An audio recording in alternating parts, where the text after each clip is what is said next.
si Pupu Papa memiliki rasa empati dan kepedulian, harusnya dia datang, dia turun di saat lagi banjir besar. Mau naik apa kek?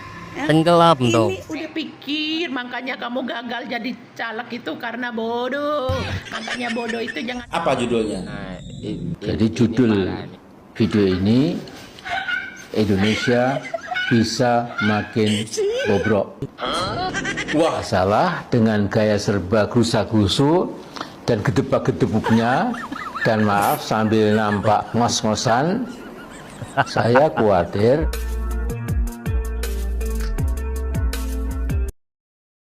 Bang Dul, Ini parah nih.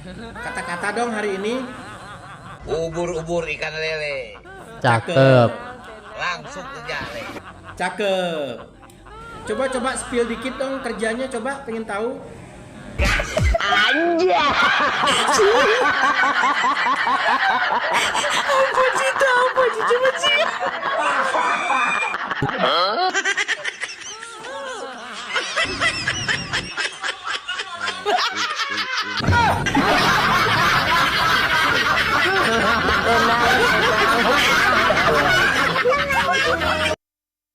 Kayak di wahana Dupan ya teman-teman ya.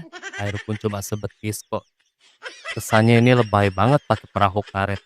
Inilah video dari Wakil Gubernur DKI Jakarta Bang Rano Karno yang sedang viral dan menjadi buah bibir di kalangan netizen. Indonesia perlu pemimpin yang terjun langsung bahu-membahu, turut merasakan dan interaksi langsung dengan warga yang terkena dampak. Nah teman-teman, tak hanya itu, Nopi Ateng alias Nopi Anak Banteng juga muncul memberi tanggapan video Mas Gibran tinjau banjir. Si Nopi menilai Mas Gibran hanya pencitraan karena turun ke lapangan ketika banjir sudah surut. Ya iyalah Nop, Mas Gibran turun ke lapangan saat banjirnya sudah surut. Kalau keadaan lagi banjir besar-besarnya ya tewas lah Mas Gibran. Di mana logikanya si Nopi ini ya? Nah akibatnya si Nopi pun kena semprot dua emak-emak militan yang memberi pembelaan kepada Mas Gibran. Jadi yuk kita simak videonya. Bego lu pada semua. Dia gue jelasin biar pada paham. Si Pupu Papa turun ke lokasi banjir pada saat banjir sudah surut. Dia mengunjungi warga Jakarta di saat banjir sudah surut. Sementara Bang Dul turun ke lokasi banjir pada saat sedang terjadi banjir besar-besarnya. Makanya dia menggunakan perahu karet. Gue yakin tuh jika benar si Pupu Papa turun pada saat lagi banjir, dia nggak mungkin juga jalan kaki, pasti juga naik perahu karet.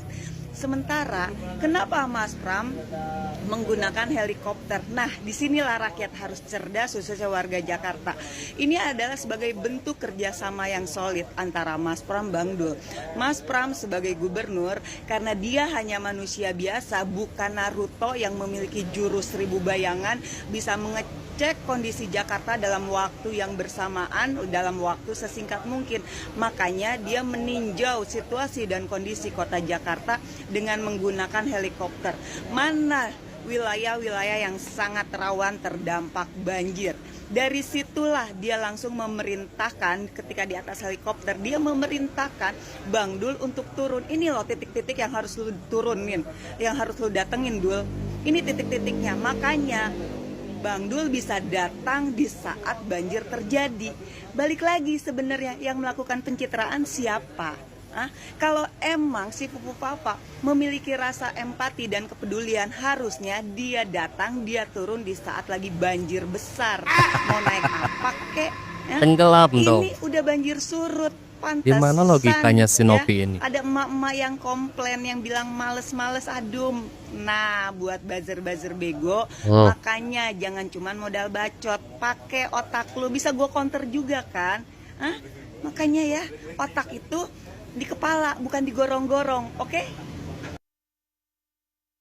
Aduh, bukannya kamu yang lebih bego sayang. Kamu nggak lihat itu air cuma semata kaki pakai perahu karet. Setumit Kalau kok. airnya itu sedengkul ataupun sedada baru tuh pakai perahu karet nggak apa-apa. Ini air semata kaki pakai perahu karet. Anak kecil aja main di situ nggak akan tenggelam. Kenapa Anda mempermasalahkan Mas Gibran datang setelah banjir? Ya iyalah harus. Kenapa waktu di banjir deras-derasnya Mas Gibran mau datang ke situ? Namanya itu bunuh diri. Orang yang punya rumah aja ngungsi, apalagi Mas Gibran yang mau datang di waktu banjir besar. Aduh, kalian itu aneh pikir, makanya kamu gagal jadi caleg itu karena bodoh.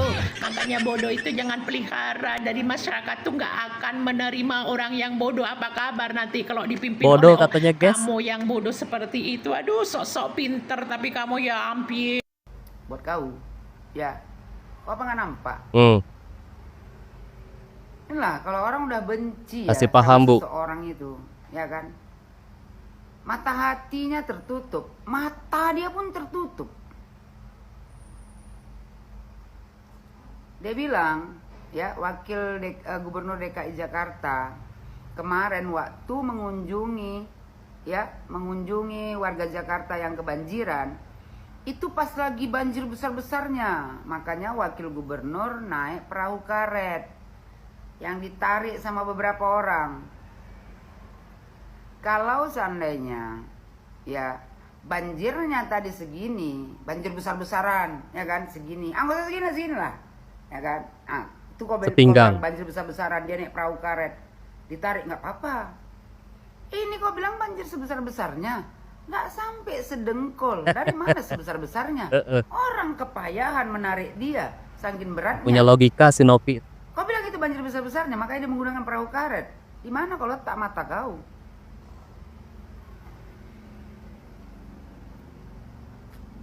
Terus kau bilang kan, gua yakin tuh jika benar si Pupu Papa turun pada saat lagi banjir, dia nggak mungkin juga jalan kaki, pasti dia juga naik perahu karet.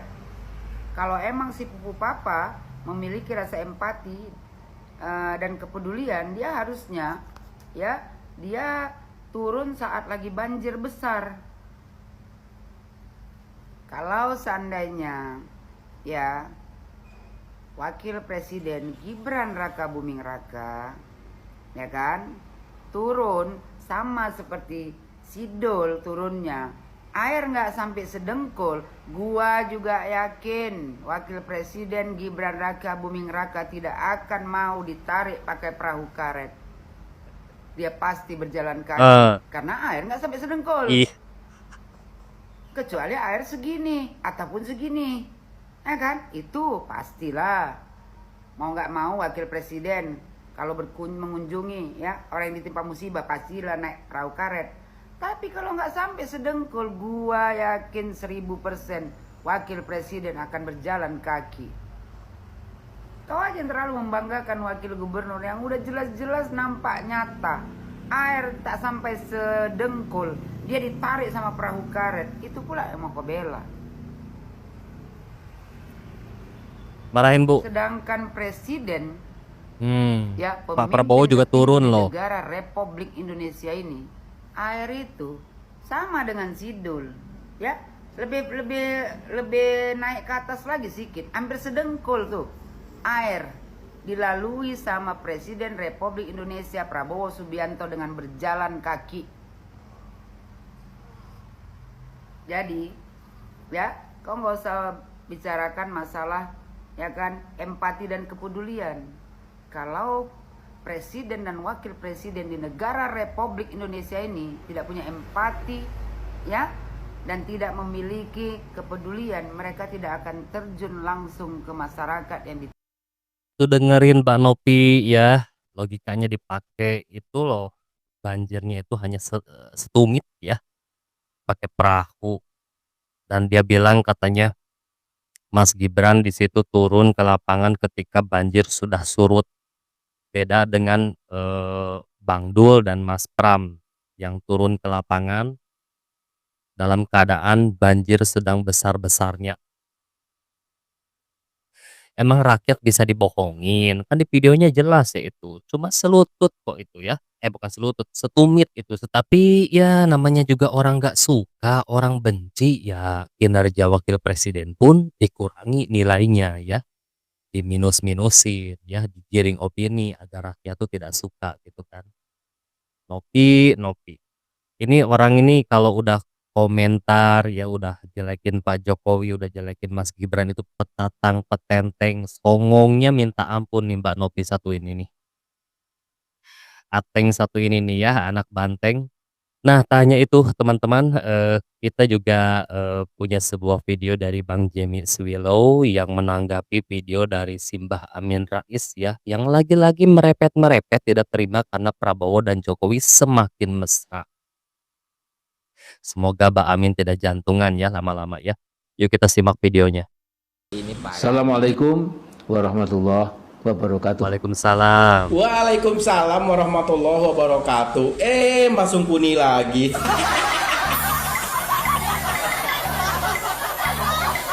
Saya jadi curiga ini kalau Mbak udah muncul pasti aja ngomongin kejelekan-kejelekan pemerintah.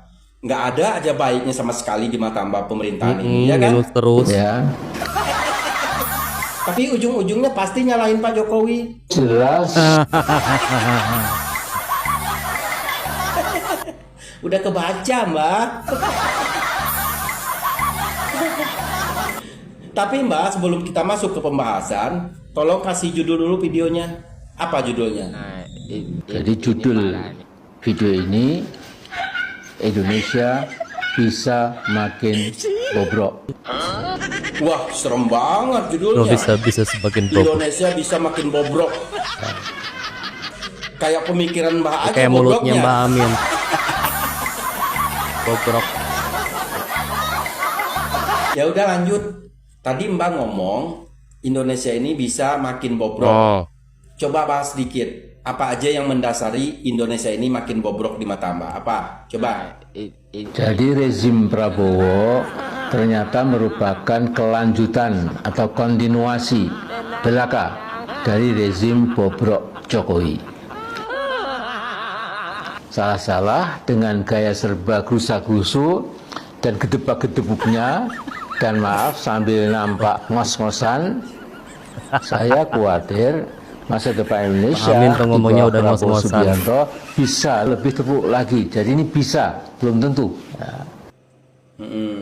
Masalahnya Mulyono terus saja menempel atau melekat dengan Prabowo. terus masalahnya? Ya. Dan cukup jelas dalam partnership Prabowo Jokowi, Jokowi menjadi partner yang senior. Wibawa Jokowi buat Prabowo jauh lebih besar karena Prabowo adalah partner junior. Ya jelas aja Mbak, secara mereka berdua itu kan bestian, saling nasehat menasehati ke arah yang positif, saling mensupport gitu. Satu misi ya. Kan udah dicoba dulu 2 kali pilpres di kubu Mbak. Pak Prabowo berada di kubu Mbak, kan sering Mbak nasehati. Kalah Tapi apa yang terjadi? Kekalahan 2 kali berturut-turut. yang nasihatinya toksik Pak. Makanya Pak Prabowo udah nggak mau lagi nerima nasihat Mbak. Dan buktinya pas Pak Prabowo merapat ke Pak Jokowi langsung menang kan? Ya, Jadi Mbak maunya yang menasihati Pak Prabowo itu Mbak gitu. saya minta waktu barang 10 menit. Mau ngapain? Gitu. Ya udah, untuk lebih jelasnya mending kita tanya dulu Pak Prabowo ya. Ya, Ini parah nih. Pak Prabowo. Sepertinya Mbak ini sirik Pak kalau Bapak dekat terus sama Pak Jokowi, apalagi bersalaman, mesra-mesraan. Sepertinya beliau sirik Pak. Dan ketika Pak Jokowi memberi masukan yang positif ke Bapak, dia nggak nerima Pak. Lucu juga. Coba deh sesekali Pak Prabowo minta nasihat ke dia. Mau nggak Bapak? Sorry ye.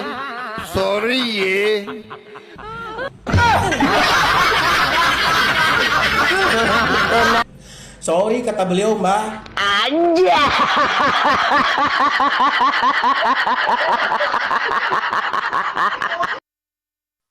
Gak ada capeknya gitu kan menjelekan Pak Jokowi gitu, mempremi Pak Jokowi. Ingin banget kayaknya tuh untuk memisahkan Bapak Jokowi dengan Bapak Prabowo. Gak bisa lah, Bapak Prabowo sekarang sudah terbuka ya matanya. Karena beliau tahu dulu ketika Bapak Prabowo didukung oleh gerombolannya Mbak Amin ya, siapa itu, Egy Sujana, kan mereka-mereka itu adalah pendukung-pendukung garis kerasnya Bapak Prabowo ketika Bapak Prabowo di Pilpres berhadapan dengan Bapak Jokowi kan. Selalu kalah karena entah mereka ini benar-benar tulus mendukung Bapak Prabowo atau memang ada maunya gitu, karena kayaknya pasti mereka juga kasihlah masukan-masukan kepada Bapak Prabowo selama mereka mendukung Bapak Prabowo gitu kan. Entah itu masukannya seperti apa ya teman-teman. Dan terbukti ketika Bapak Prabowo sekarang dekat dengan Bapak Jokowi sebelum Pilpres dan mendapatkan restu dari Bapak Jokowi, Bapak Prabowo menang ya. Dan malah sekarang Bapak Prabowo itu semakin apa ya, kayaknya semakin yakin yakin dan bulat ya kepada Bapak Jokowi dan untuk berjalan beriringan gitu kan, membangun negeri ini bersama-sama karena satu visi dan satu misi beliau-beliau ini. Sehingga mereka yang ditinggalkan nih seperti Mbak Amin, Egy Sujana ya, Habib Rizik gitu kan, karena mereka-mereka ini adalah pendukung Bapak Prabowo dulu, merasa dihianati oleh Bapak Prabowo, padahal Bapak Prabowo ini sejatinya tidak, bahwasanya Bapak Prabowo ini tidak mengkhianati mereka, tapi merekalah yang mengkhianati Bapak Prabowo. Kalau mereka ini, tulus mendukung Bapak Prabowo, sampai sekarang pun mereka tegak lurus untuk terus mendukung Bapak Prabowo. Mau langkah Bapak Prabowo seperti apapun itu selagi masih bertujuan untuk memajukan negeri ini, ya mereka harusnya tegak lurus dong mendukung Bapak Prabowo gitu, bukan sekarang karena Bapak Prabowo dekat dengan, Bapak Jokowi, mereka ini sampai tidak terima gitu, mereka tidak ingin adanya Bapak Jokowi di sana gitu, mereka ingin merapat ke Bapak Prabowo tapi tidak tidak menginginkan ada Bapak Jokowi di sana, seperti itu. Jadi ayolah kita bangun negeri ini bersama-sama, jangan terus-terusan memecah belah. Nah, mungkin sekian teman-teman video kali ini, semoga teman-teman terhibur, sehat selalu, lancar rezeki. Sampai jumpa lagi di next video.